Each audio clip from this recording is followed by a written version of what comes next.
Jesse Waters believed he could shape the story the way he always does on Fox News. He cut off Congresswoman Jasmine Crockett 9 times in just 3 minutes, speaking over her whenever she tried to respond. But on her 10th effort to complete a sentence, what unfolded left Waters silent, exposing him as the bully he truly is. The studio lights glared as Waters leaned forward, that usual smirk glued to his face. He had brought Crockett onto Jesse Waters' primetime, assuming she would be another easy guest to bulldoze. After all, she was only a freshman representative from Texas, while he was Fox News' primetime powerhouse. What could possibly go wrong? Crockett, however, sat across from him in a sharp dark blazer, calm in demeanor but with eyes like daggers. She had prepared. She knew exactly what kind of opponent Jesse Waters was, and came ready for his antics. Before we get to the stunning face-off, make sure to subscribe and comment where you're watching from. You won't want to miss what comes next, because this is about to become legendary. The tension was thick before Crockett even finished her first sentence. She barely got out 3 words before Waters pounced with his opening interruption. But Congresswoman, he jumped in, slicing through her thought. It was classic Waters' usual strategy, to dominate and silence guests. But this time was different. This time, he had chosen the wrong adversary. To see why the clash was explosive, you have to understand who both of these figures are, and why the moment mattered. At 45, Jesse Waters had built a career on interrupting, mocking, and humiliating guests. He began as a producer on The O'Reilly Factor, where he learned ambush journalism, cornering people on the street with trick questions. When Bill O'Reilly fell from grace, Waters filled the gap, bringing his trademark smirk and interruption tactics to primetime. He had mastered what media critics dubbed the steamroller technique, a calculated strategy to crush political opponents live on air. He studied Democratic talking points obsessively, preparing interrupt triggers that would derail his guests mid-sentence at their weakest moments. Producers even used hand signals to cue him for maximum disruption. Behind the cameras, was known for relentless preparation, spending hours reviewing old footage of guests to spot contradictions, gaffes, or exploitable moments. His research team compiled detailed dossiers on every Democratic guest, complete with personal angles, family scandals, and political vulnerabilities. Jesse Waters' primetime had become must-watch TV for millions of conservative viewers who enjoyed watching him tear into liberal politicians and activists. His formula was simple: invite a Democrat, ask a loaded question, interrupt their answer, and mock them to the audience. It was political theater at its harshest, and Waters was the reigning champion. He had a special knack for targeting women of color, knowing his mostly white male audience relished every smirk and condescending eye roll. Members of the Congressional Black Caucus often avoided his show entirely, aware it was a setup. But Jasmine Crockett wasn't like the others. At 43, she embodied everything Waters typically tried to tear down: a black woman, a Democrat, and a first-term representative already making waves in D.C. Yet she was no political rookie. A native of St. Louis, she had earned a law degree and built a career as a civil rights attorney before stepping into politics. She wasn't just a newcomer. She was a skilled litigator who had battled corporate lawyers, corrupt officials, and biased judges. Jesse Waters was just another adversary in a suit. Her strength was her preparation. Crockett didn't walk into interviews unarmed. She researched her opponents, studied their habits, and arrived with facts sharp enough to slice through spin. She had watched hours of Waters' shows, memorizing his interruption points, signature tactics, and deflection strategies. Congresswoman Crockett. Waters began with syrupy politeness. You've been supporting this radical voting bill that would fundamentally change American elections. Why are you trying to make it easier for people to cheat? The question was a trap. Radical was meant to set off conservative viewers, and make it easier to cheat assumed wrongdoing. Before she could speak, this was Waters 101. Frame the issue so any answer sounded defensive. Crockett, expecting this, calmly began, Jesse, that's not an accurate description of the bill. What we're trying to, but Congresswoman, you can't deny this. Bill would eliminate voter ID in many states, he cut in. Crockett paused, her jaw tightening slightly, but her face stayed composed. Behind the studio glass, Waters' producer flashed a thumbs up. The interruption was perfectly timed, slicing through her attempt to take control of the conversation. This was the Fox News strategy, operating flawlessly. If I had been allowed to finish, I would have explained that the bill actually improves election security. But how does removing basic safeguards make anything more secure? To most Americans, That logic doesn't track. The pattern had already emerged. Waters wasn't. After her explanations, he was focused on steering the narrative through well-timed interruptions. His team had pinpointed the exact terms that would spark a cutoff, strengthen election security, voter access, and federal standards were all highlighted as triggers in his preparation notes. But Crockett had seen this routine before. She shifted tactics, speaking faster so she could deliver her points before another interruption landed. Her legal experience had trained her for hostile judges who used similar maneuvers. And she knew the key: lead with the strongest points. The bill sets a federal baseline to ensure every eligible American can vote, while still preserving election integrity, federal standard. So now you want Washington bureaucrats to run local elections. Waters leaned forward, delivering his trademark interruption, a move meant to project dominance and aggression. His viewers thrived on this confrontational theater, the impression that he was battling federal overreach on their behalf. The phrase Washington bureaucrats had been tested in focus groups to spark maximum anger in Fox's audience.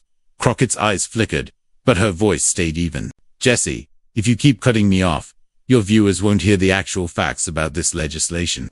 It was her first direct strike against his tactic, and it threw Waters off for just a second.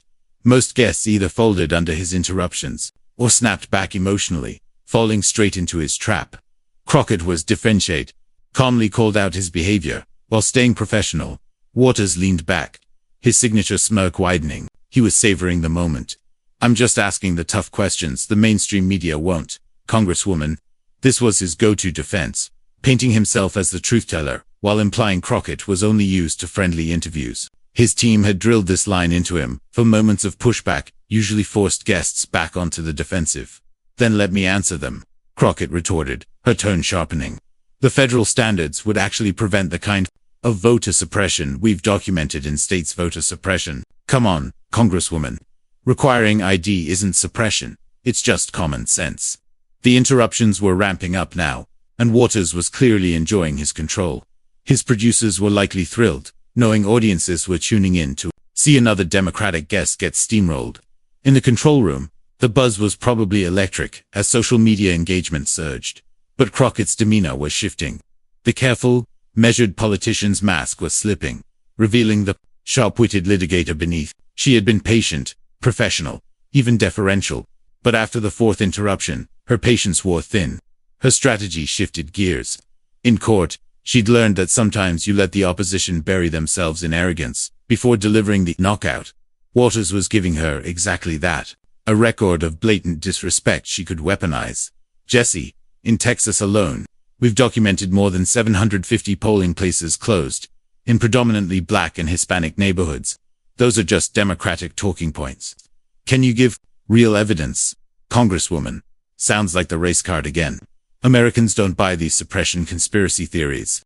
Isn't this about Democrats trying to rig the game because they can't win fair?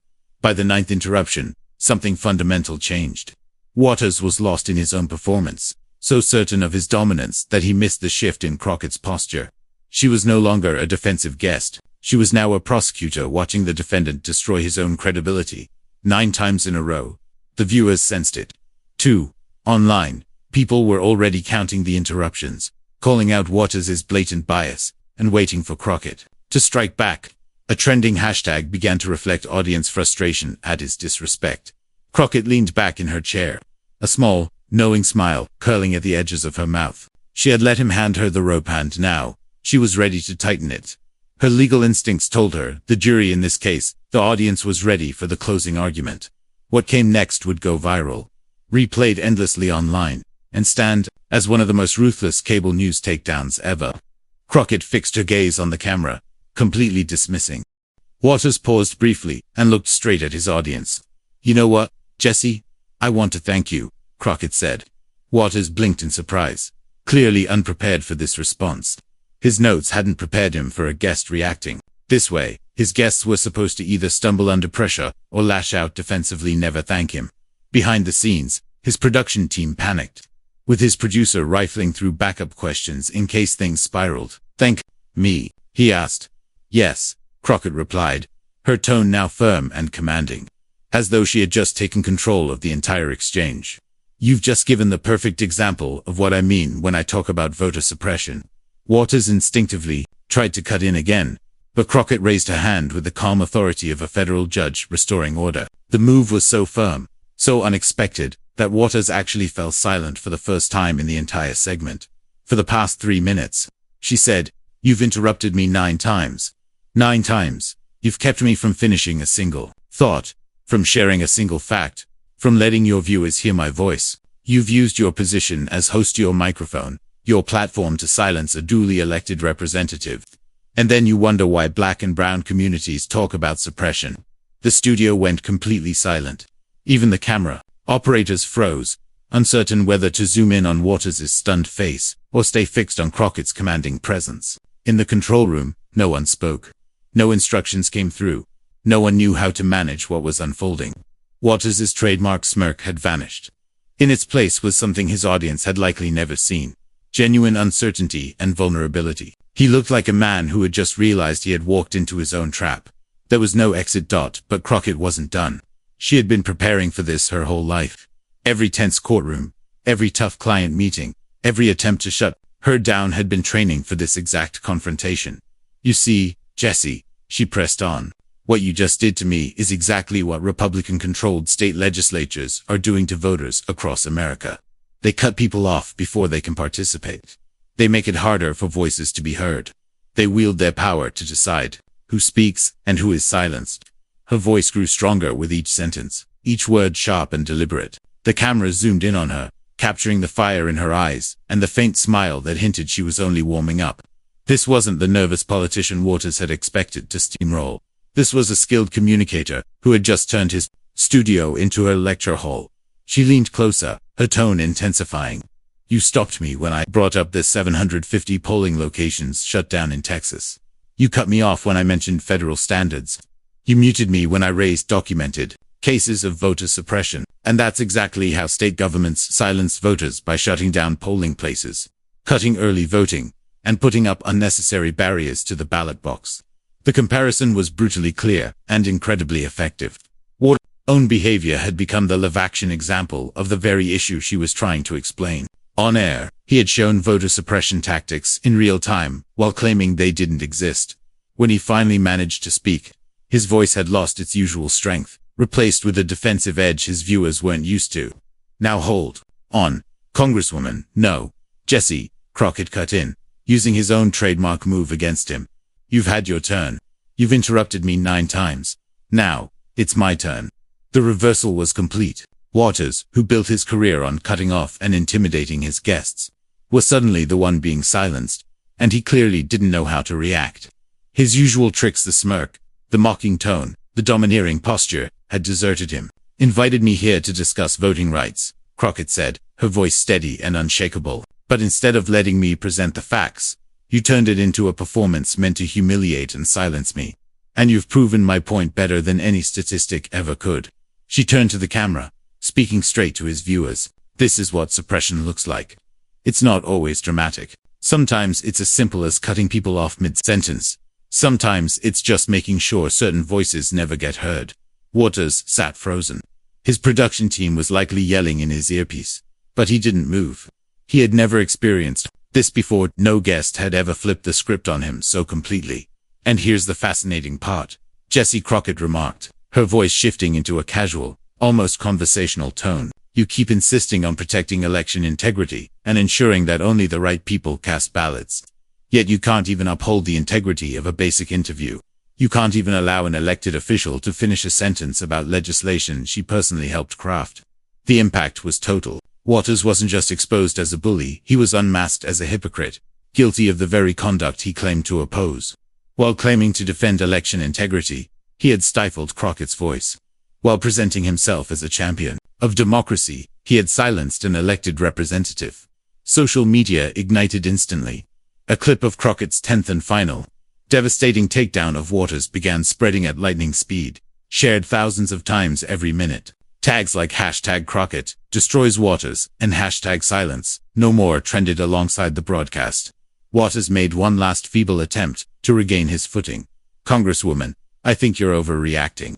"Overreacting?"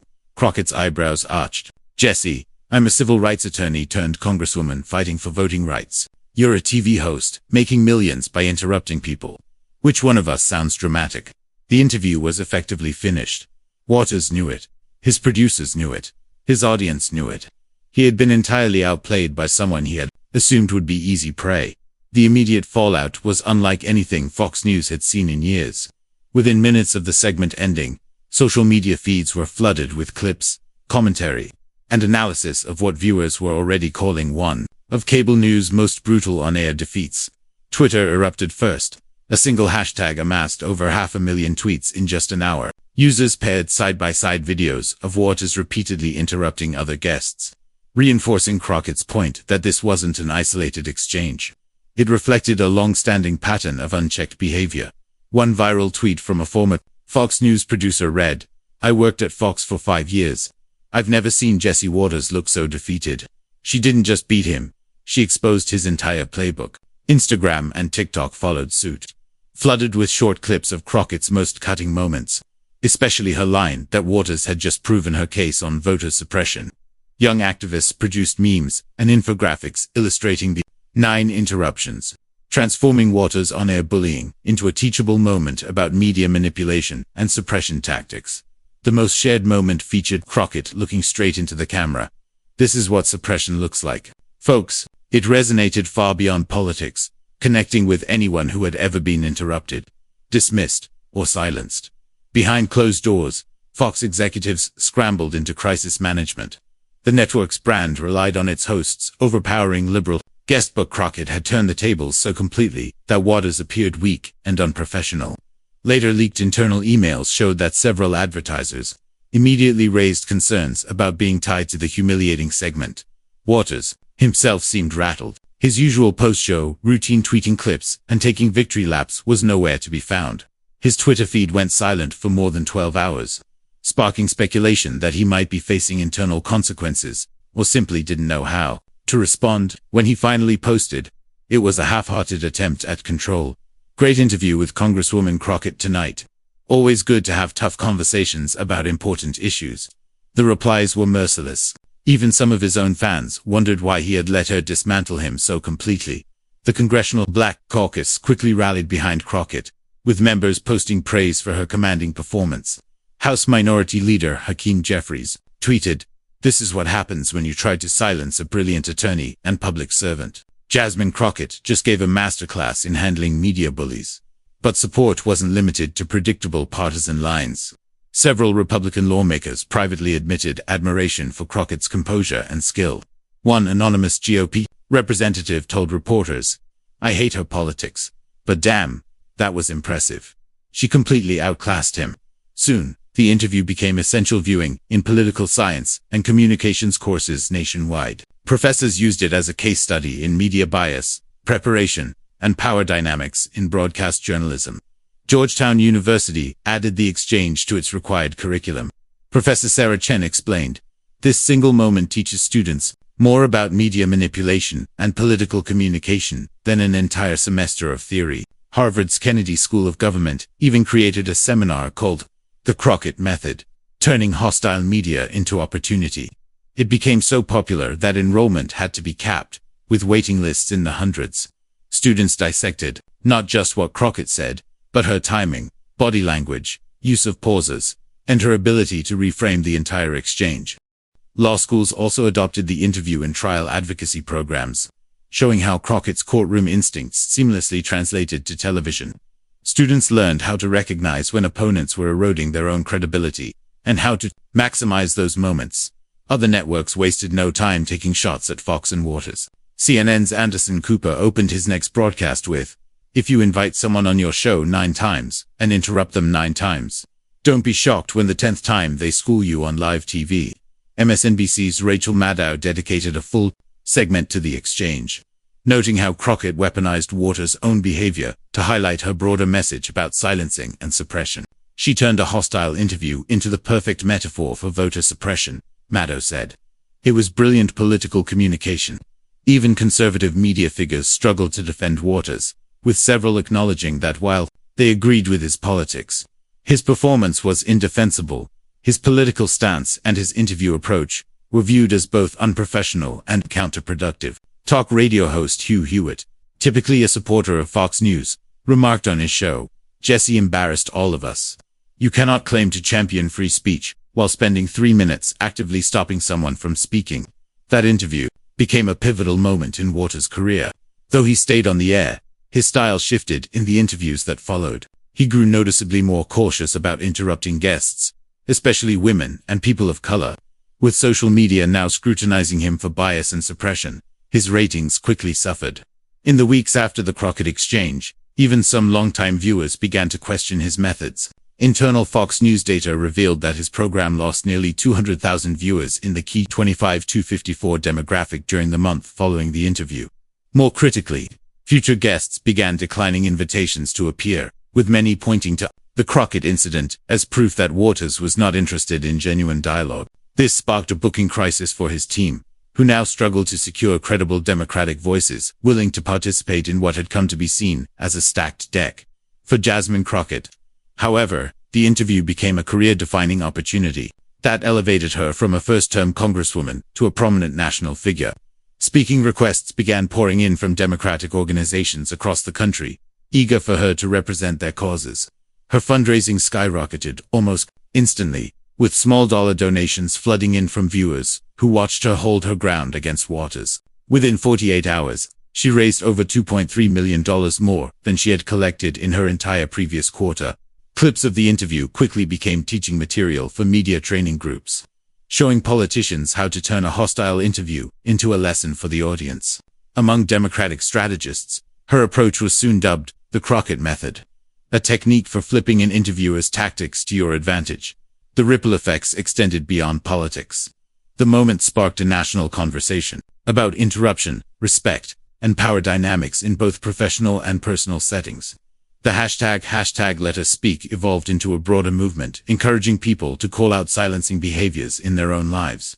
Women's advocacy groups hailed Crockett as an emblem of how to respond when men tried to talk over or dismiss them. Her calm but firm demeanor became a model for handling workplace bullies and dismissive colleagues. The interview also revived interest in media literacy, prompting educators to use the Waters-Crockett exchange to teach students how to recognize interruption strategies, loaded questions, and subtle forms of media manipulation. Perhaps its most profound impact was how Crockett connected Waters' behavior to broader patterns of voter suppression, giving voting rights activists a powerful new metaphor: conversational suppression. This concept helped audiences understand that silencing voices in the media mirrors the way marginalized voters are often sidelined in politics. Clips of the interview became invaluable tools for voter education, illustrating that suppression doesn't just occur through poll closures or voter ID laws, but also through the quiet dismissal of dissenting voices. Community organizers reported that playing the footage helped people recognize similar patterns of suppression in their own lives. Civil rights groups embraced the message immediately. The NAACP tweeted, "When Jasmine Crockett showed how media suppression mirrors voter suppression, she gave us a tool that will teach for years to come." The footage quickly became a staple at voter registration drives and civic workshops across the nation. The Waters-Crockett interview set a new bar for how political figures could handle adversarial media appearances. Instead of merely surviving, Crockett demonstrated that well-prepared, principled politicians can flip the narrative and use biased platforms to educate the public. Her example inspired other Democratic leaders to adopt a media-savvy approach, refusing to be steamrolled by conservative hosts. This shift pressured networks like Fox News to rethink their approach, with guests now entering interviews ready to counterattack, using social media amplification and live fact-checking. Media training programs in Washington began incorporating the Crockett defense into their curricula, teaching politicians how to recognize suppression tactics and turn them into teachable moments. Universities nationwide soon featured her strategy as a case study in political communication. The interview also highlighted the modern power of social media to amplify authentic resistance in truth-telling. Crockett's poised response proved that in an era of viral content, a single moment can reach millions and change the narrative. Even months later, the Waters-Crockett encounter was still cited as a turning point in political media, signaling the decline of unchallenged media bullying. For Jesse Waters, the episode was a harsh reminder that respecting your guests isn't just courteous, it's smart television. His attempt to dominate and humiliate Crockett backfired, leaving him looking petty and unprofessional, while propelling her to national prominence. For Jasmine Crockett, the event launched her into the upper tier of Democratic politics and showcased her ability to face any challenge with intelligence and composure. She proved that winning doesn't always require shouting or fighting dirty. Patience, preparation, and strategy are enough to let your opponent defeat themselves. The interview became a textbook example of how power can shift instantly when someone refuses to play the role they're assigned. Waters tried to cast her as the victim. Instead, she rewrote the story and turned him into a living example of everything wrong with political media. This unforgettable exchange between Jasmine Crockett and Jesse Waters carries a lasting message. With preparation, principle, and patience, challenges can be transformed into opportunities to teach and inspire. Crockett didn't just win an argument. She delivered a masterclass in standing up to power with grace and intelligence.